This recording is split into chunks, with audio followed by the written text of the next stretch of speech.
जय श्री कृष्ण सभी को। Welcome to our YouTube channel commerce classes.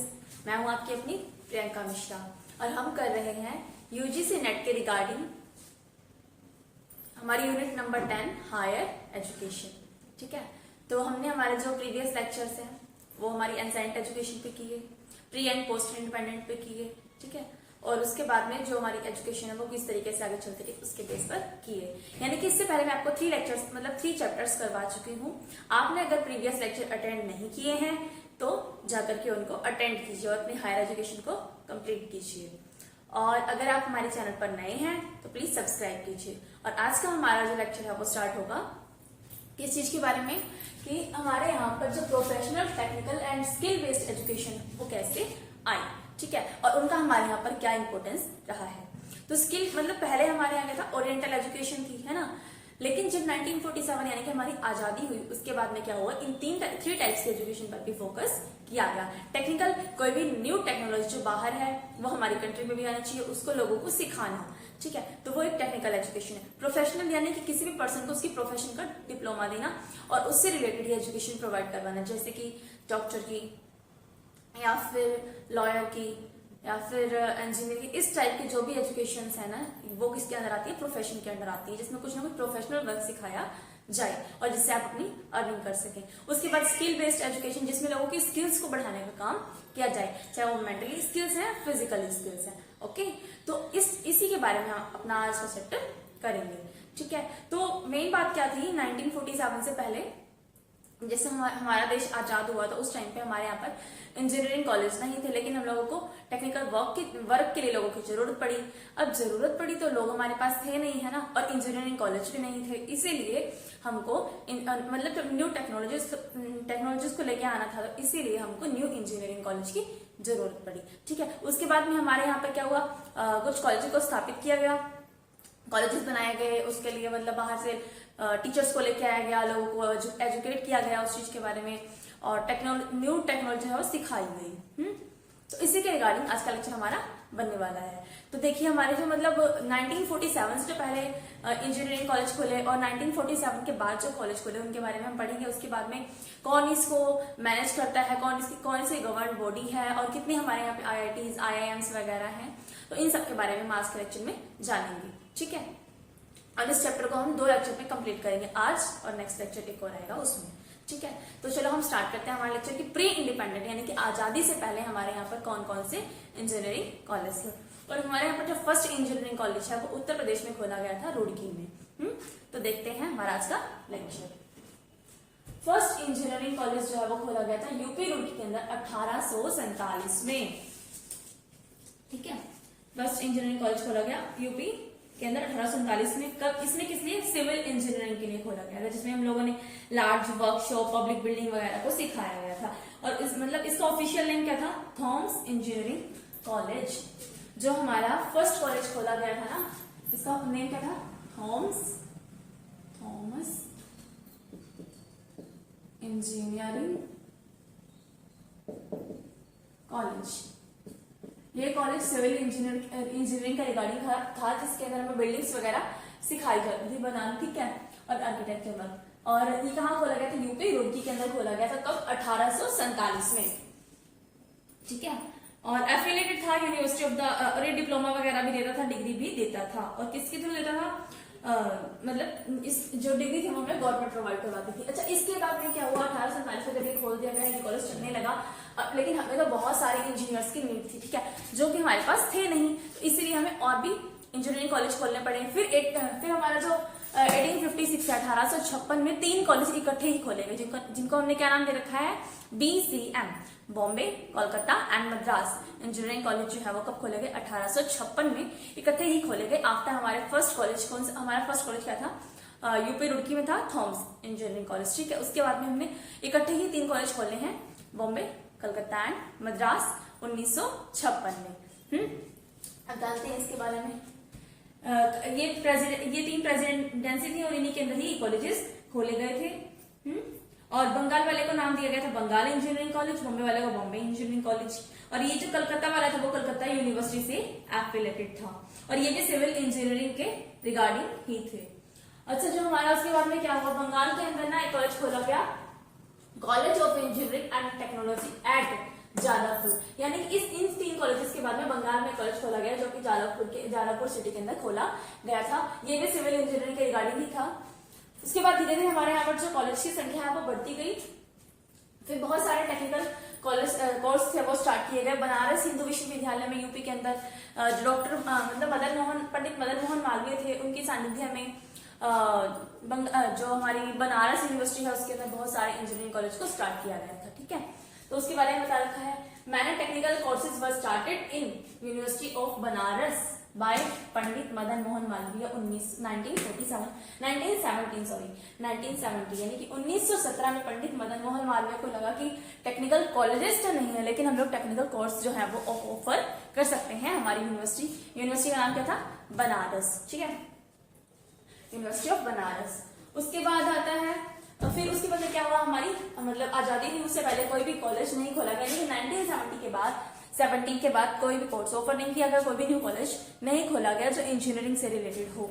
उसके बाद में 1947 में हम लोग आजाद हुए 15 अगस्त 1947 को। उसके बाद में बहुत सारे कॉलेजेस को खोला गया क्योंकि इंडिया जो है वो ग्रेट इंडस्ट्रियल एरिया बन चुका था जहां पर बहुत सारे इंडस्ट्रीज की नीड थी। क्योंकि हम लोग आजाद हो चुके थे तो हमारे पास अपने काम को सेटअप करने के लिए हमें इंडस्ट्रीज की जरूरत थी और इंडस्ट्रीज को सेटअप करने के लिए हमें इंजीनियर्स की जरूरत थी जो कि हमारे पास थे ही नहीं।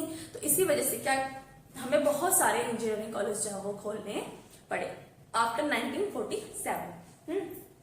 तो ये बताया a number of college start science since 15 August 1947 and India become a great industrial and would require a large number of engineers, कि हमको बहुत सारे इंजीनियर्स की जरूरत थी जो कि हमारे पास थे नहीं।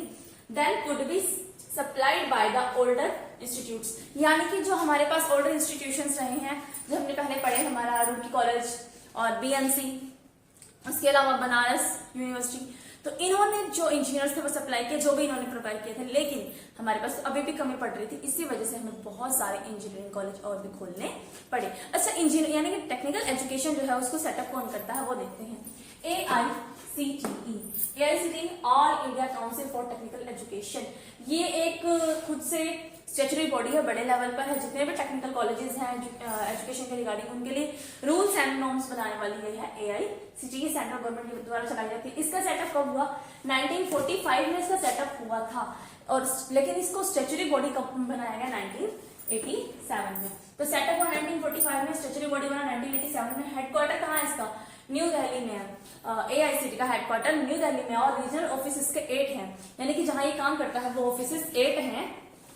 इनके नाम हम देखते हैं। AICTE के 8 ऑफिस जो है वो कहाँ है? कोलकाता, चेन्नई, कानपुर, मुंबई, चंडीगढ़, भोपाल एंड बेंगलुरु। ठीक है, और एक जो है अभी मतलब हैदराबाद में ओपन हुआ है। तो ये 8 टोटल रीजनल ऑफिस जो AICTE के हैं, ये एक रेगुलेटरी बॉडी है जो कि क्या बनाता है?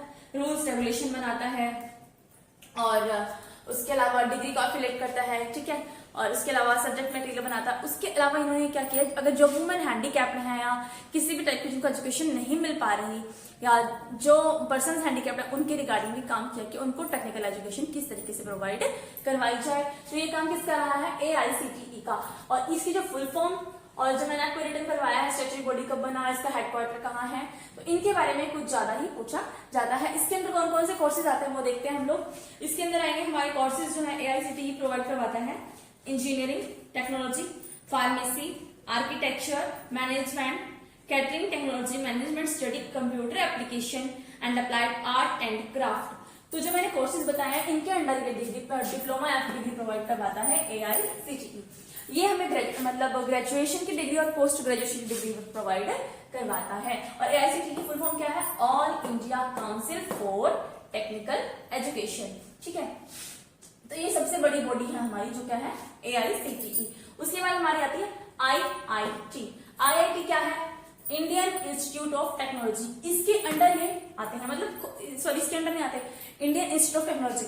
ये किसी भी अथॉरिटी के थ्रू काम नहीं करते, ये खुद के अंदर ही एक बड़ी बॉडी है। ठीक है, अपने लिए काम करेंगे, अपना डिप्लोमा बनाएंगे, अपनी डिग्री बनाएंगे, अपने रूल्स रेगुलेशन सेटअप करते हैं। और ये 1961 के एक्ट के अंदर आया। इस एक्ट क्या था? IIT act 1961। करंट टाइम में हमारे इंडिया में 23 IITs हैं। ठीक है, 23 IITs हैं हमारे इंडिया में करंट टाइम में। और इनका काम क्या रहता है, गवर्नमेंट इंस्टीट्यूट 1961 के अकॉर्डिंग था। अच्छा, डिक्लेयर क्या किया था, institution of national importance and lay down there powers duty framework and governance. क्या बताया था मैंने आपको, ये इंस्टीट्यूट अपनी नेशनल इंपोर्टेंस रखते हैं क्योंकि काम इतना अच्छा करते हैं कि इनकी अपनी इंपोर्टेंस है, अपनी पावर्स, अपने ड्यूटी डिस्ट्रीब्यूट करेंगे, मतलब किसी की अथॉरिटी के रिगार्डिंग में चलते हैं, इनकी अपनी अथॉरिटी होती है और वो अथॉरिटी गवर्नमेंट ने खुद प्रोवाइड करवाई है। किस एक्ट के अंदर, 1961 के एक्ट के अंदर। और 23 IITs अभी हमारे इंडिया में करंटली काम कर रही हैं, ठीक है। और एट प्रेजेंट ये कौन कौन से मतलब कोर्सेज है वो ऑफर करती हैं, BTech, B architecture, MSc, M design, MPhil, MTech, MBA और PhD की डिग्री, ठीक है। तो अब हमारे कौन कौन सी IITs है वो सुन लो। इंडियन IIT खड़गपुर, बॉम्बे, मद्रास, कानपुर, दिल्ली, गुवाहाटी, रुड़की, हैदराबाद, राजस्थान, रोपड़, मंडी, इंदौर, पटना, गांधीनगर, भुवनेश्वर, बनारस हिंदू विश्वविद्यालय, वाराणसी और तिरुपति, पलक्कड़, गोवा, धारवा, जम्मू, भिलाई और धनबाद। यानी कि ये 23 एरियाज जो हैं वहां पर ये वाली IITs जो है वो बनी हुई हैं। उसके बाद आता है हमारा NIT, ये अपने रेगुलेशन बनाते हैं। NIT जो है वो अपने रूल्स एंड रेगुलेशन बनाते हैं। इसकी फुल फॉर्म क्या है, नेशनल इंस्टीट्यूट ऑफ टेक्नोलॉजी, ठीक है, नेशनल इंस्टीट्यूट ऑफ टेक्नोलॉजी।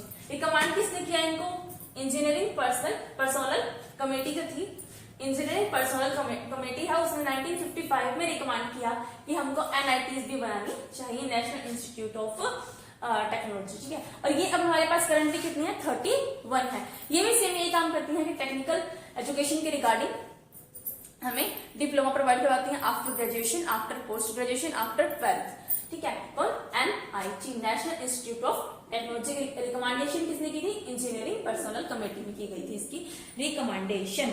अच्छा, जिसमें कि हमने क्या किया था, रीजनल इंजीनियरिंग कॉलेज था। रीजनल मतलब कि जो कॉलेजेस हैं वो रीजन के अंदर हो, लाइक नॉर्थ साइड में एक कॉलेज, एक side south college, east west, मतलब 4 रीजन हमारे यहाँ, चारों साइड में एक एक कॉलेज को एफिलिएट करना, वो काम किसने किया, NIT ने किया, ठीक है।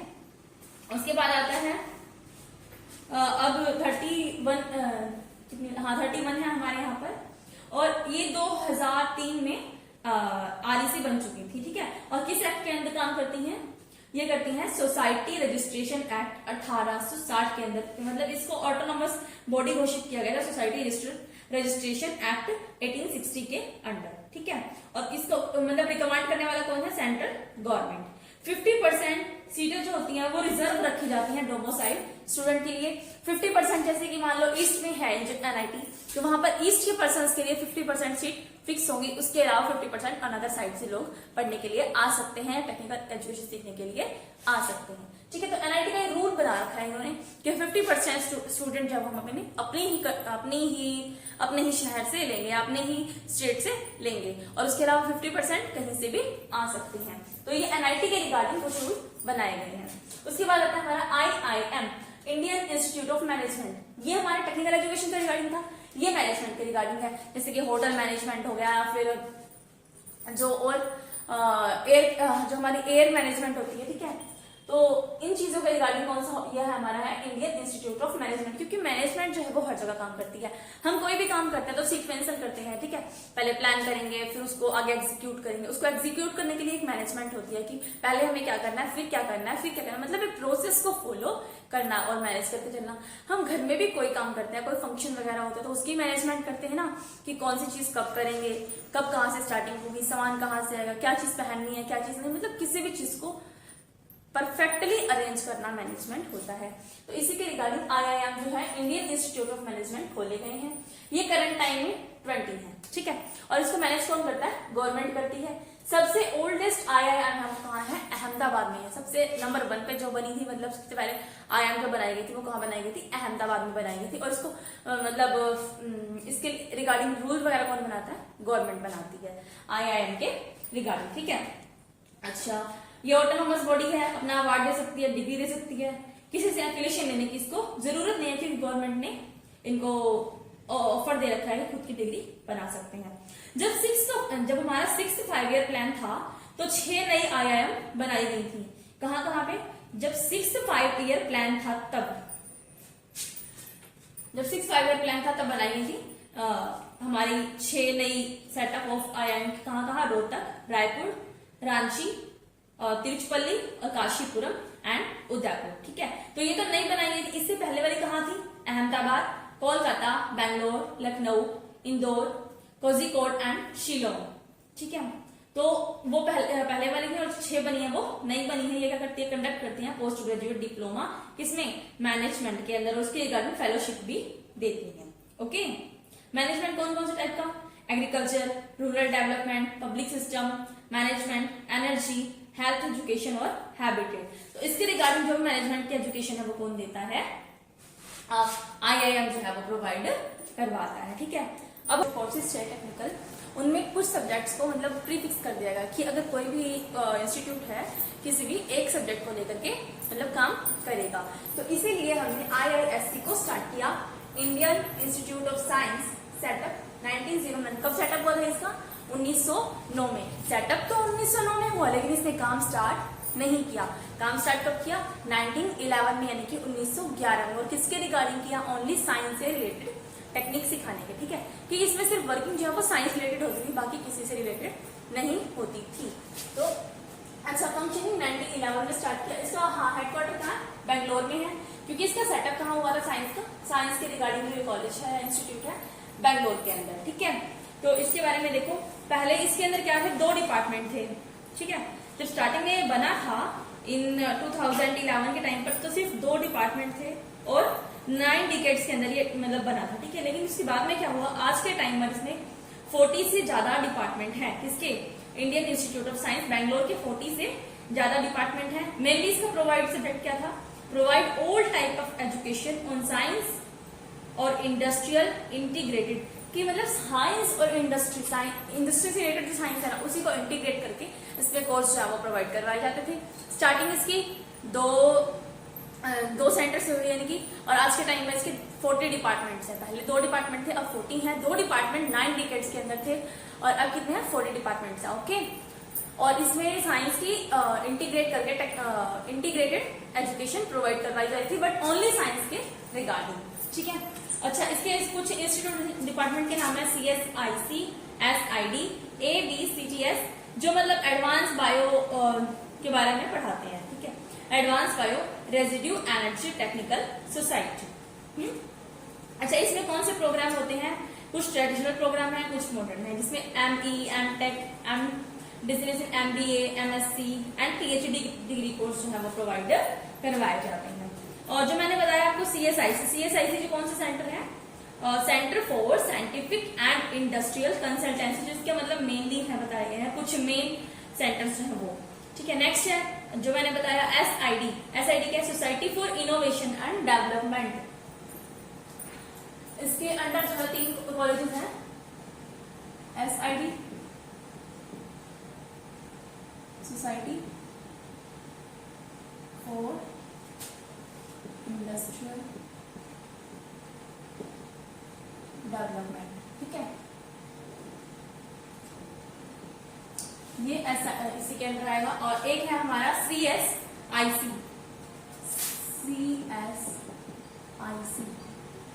Centre for scientific and industrial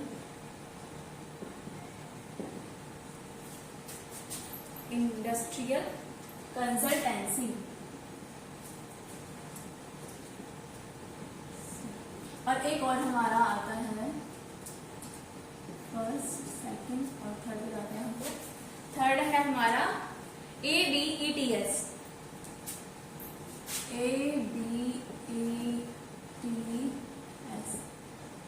advance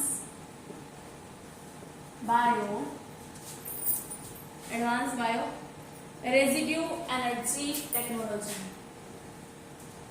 residue energy technology society. तो इन 3 को मतलब मेनली माना गया था, जो आफ्टर जो 2 बनाए गए थे उसके बाद में एक ये बनाया गया था। अब 40 डिपार्टमेंट्स टोटल हैं किसके अंडर, IISc के अंडर। उसके बाद में हम आते हैं IISERS। अब इसके अंदर क्या हुआ, बाकी तो काम यही वाला है साइंस वाला, लेकिन साथ में रिसर्च को जोड़ दिया गया। रिसर्च जोड़ दिया गया तब क्या होगा, Indian Institute of science education and research.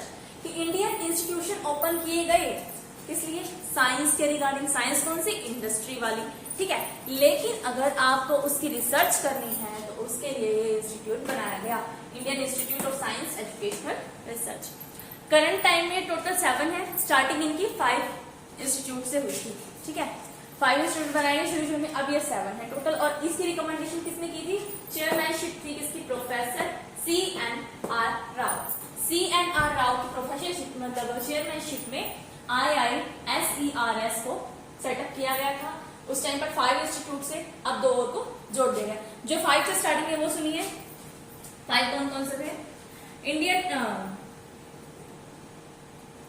Kolkata, Pune, Mohali, Bhopal और त्रिवंतपुरम।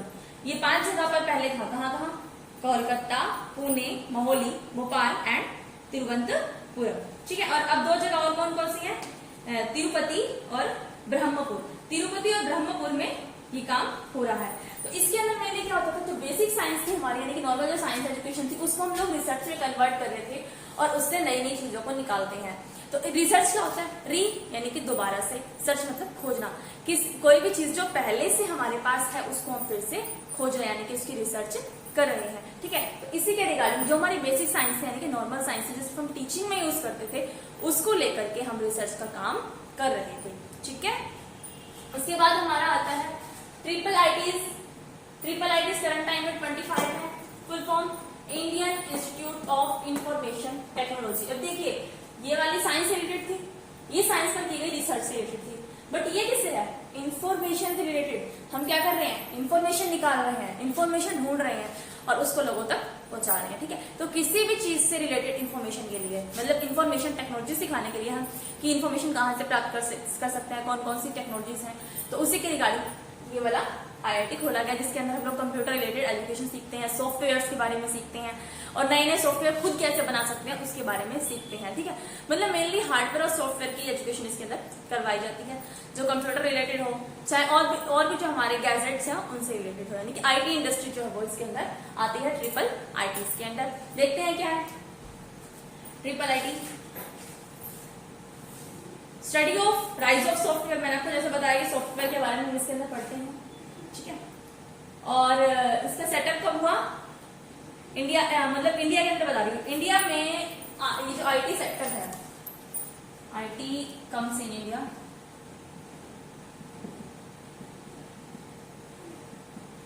1990 कि 1990 के आसपास जो है इंडिया में मैक्सिमम ये आ चुकी थी, ये इनकी एंट्री हो चुकी थी, IIT जो थी ये ओपन हो चुकी थी।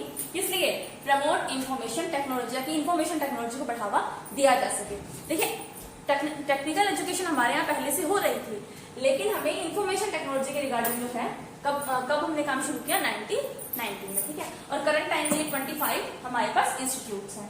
अच्छा, पहले क्या करते हैं,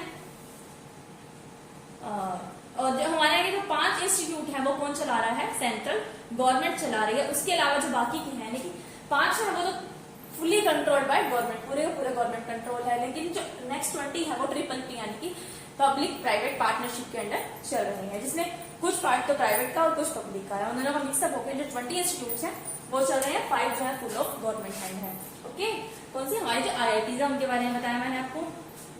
ट्रिपल P मॉडल का रेशियो क्या है, 50-35 या फिर 50% गवर्नमेंट, 35% स्टेट गवर्नमेंट, ओके। और 15% जो है वो प्राइवेट इंडस्ट्रीज का है। और जो लिस्ट ऑफ IITs हैं, देखिए गवर्नमेंट के हैंड में है, जो Indian Institute of Information Technology Allahabad, Atal Bihari Vajpayee वाली जो है वो ग्वालियर में है, और पंडित द्वारका प्रसाद मिश्रा की जो है वो जबलपुर में है, और Indian Institute of informational technology design and manufacturing जो है वो कांचीपुरम में है। तो ये जो है वो गवर्नमेंट के हैंड में है फुल, ठीक है। बाकी क्या है, पब्लिक प्राइवेट पार्टनरशिप के अंडर काम कर रही है, ओके।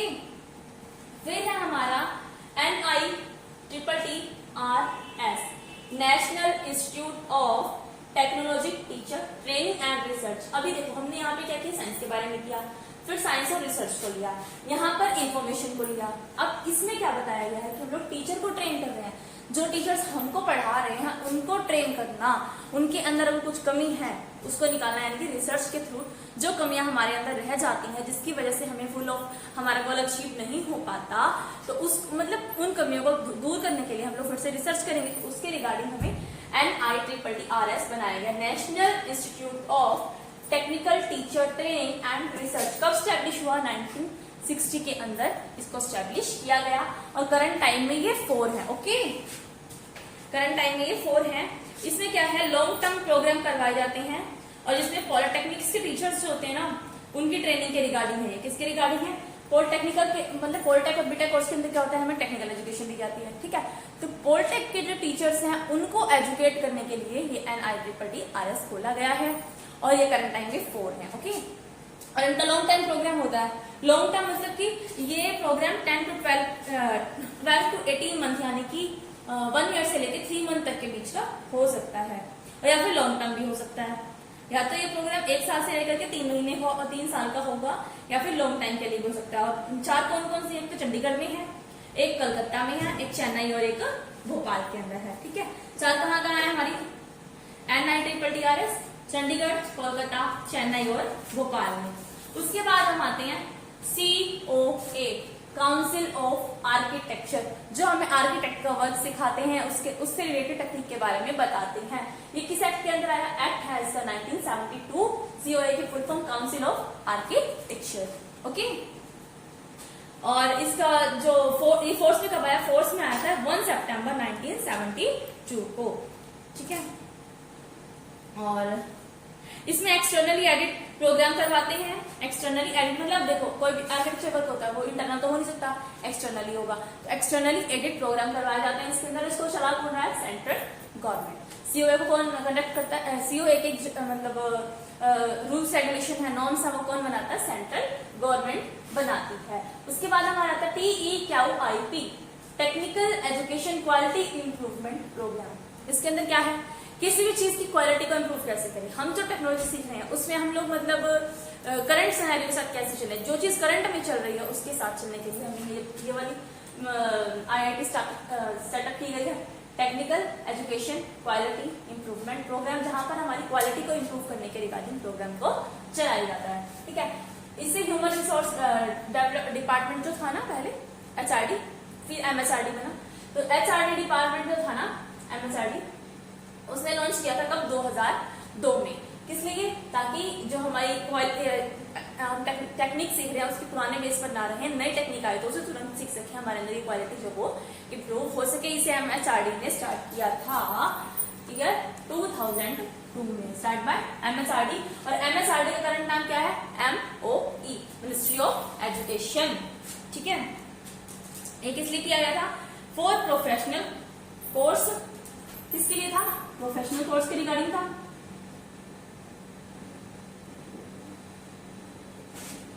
कोर्स के रिगार्डिंग 10 to 12 ईयर प्रोग्राम था,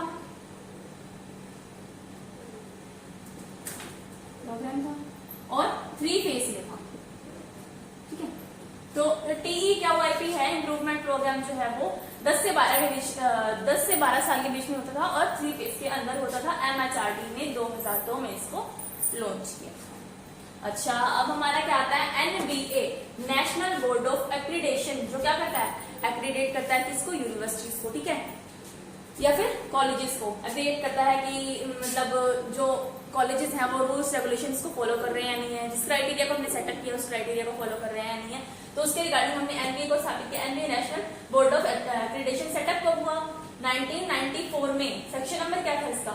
1994 में इसका सेटअप हुआ। एक्ट सेक्शन नंबर 10(4) के अंडर, सेक्शन नंबर 10 सबसेक्शन 4 किसके? AICTE के रूल्स के अकॉर्डिंग। और ये क्या बनाता है? NBA जो है वो कॉलेज के रिगार्डिंग रूल्स बनाएगा, तो कुछ क्राइटेरिया सेटअप करेगा कि कोई भी कॉलेज अगर इन रूल्स को पूरा करेगा तो ही उसे मान्यता दी जाएगी, ठीक है। तो उसके लिए इन्होंने 8 पॉइंट क्राइटेरिया बनाया हुआ, जो मतलब कुछ इन्होंने पॉइंट सेटअप किए हैं, उनमें से 8 पॉइंट को जो फॉलो कर देगा वो एफिलिएटेड कॉलेज माना जाएगा। उसके रिगार्डिंग NBA को बनाया गया है, नेशनल बोर्ड ऑफ एक्रीडेशन, ठीक है। और एक्रीडेशन अब किस पे बेस्ड है? नाउ बेस्ड ऑन 1000 पॉइंट्स पे। नाउ अब किस पे बेस्ड है? Now based on 1000 point scale. Criteria पहले 8 पॉइंट का क्राइटेरिया सेट करेगा कि 8 पॉइंट क्लियर करता तो हो जाएगा, बट अब क्या है 1000 ऑफ पॉइंट्स का स्केल सेटअप किया गया है एनबीए के रिगार्डिंग इनके रूल्स एंड रेगुलेशन में। तो आज का लेक्चर जो हमारा है, मतलब फर्स्ट वीडियो जो इसकी है, इस लेक्चर के regarding professional, technical and skill education के रिगार्डिंग। तो आज हमने इसके 2 पार्ट किए, एक मैनेजमेंट वाला, ठीक है, प्रोफेशनल और टेक्निकल का, ये 2 पार्ट्स आज कंप्लीट हुए। एक पार्ट जो पेंडिंग है यानी कि स्किल बेस्ड एजुकेशन वाला, वो कल के लेक्चर में कंप्लीट हो जाएगा। आपको हमारा ये लेक्चर कैसा लगा प्लीज कमेंट बॉक्स में जरूर बताएं, और अगर कोई भी क्वेरी हो तो वो भी आप लिख दीजिए कमेंट बॉक्स में, आपको आंसर जरूर दिया जाएगा। अगर आपको हमारा लेक्चर अच्छा लगा हो, लाइक करें, शेयर करें, सब्सक्राइब करें, और अगर आप हमारे चैनल पर नए हैं तो प्लीज सब्सक्राइब करें और बेल आइकन का बटन जरूर दबाएं। Thanks for watching.